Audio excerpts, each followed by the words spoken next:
There is no way to escape this cold. It's affecting everyone and in ways you may not even have thought of. Lately, the cold has put Jackson on the map for its frozen pipes. And while that remains the toughest challenge, those who dig in the ground for a living are fighting a whole different battle. Anthony Sabella explains.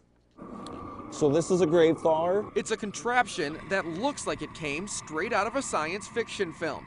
But it's one of the only ways the staff at St. John's Cemetery in Jackson can get their shovels into the ground. 2 weeks ago, we had about 8 inches of frost, and I'm not sure what it is now. Superintendent David Clark doesn't have any other name for it except for a grave thawer.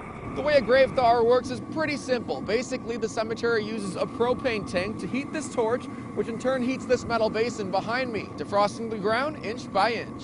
For us, it is whatever we got to do to get into the ground.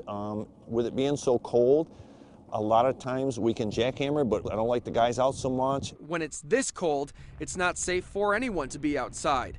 The Jackson Community Food Pantry typically sees lines out the door hours before it opens at 4 p.m. on Wednesdays.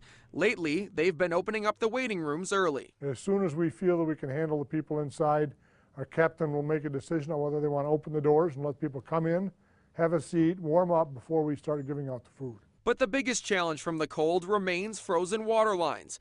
Councilwoman Laura Schlechte says the number of people in Jackson without water is up to 141. Every attempt to fix the problem has failed. We've contacted over 10 contractors. One contractor came out and worked for 6 hours trying to get a pipe thawed, and then he just left. It's tough when there's nothing that you can do about it. In Jackson, Anthony Sabella, Fox 47 News. Home Depot also recently donated more than 200 5-gallon buckets and 280 cases of water. There will be a meeting at Bennett Elementary at 6:30 tonight to discuss the frozen pipelines, snow removal, and other winter issues.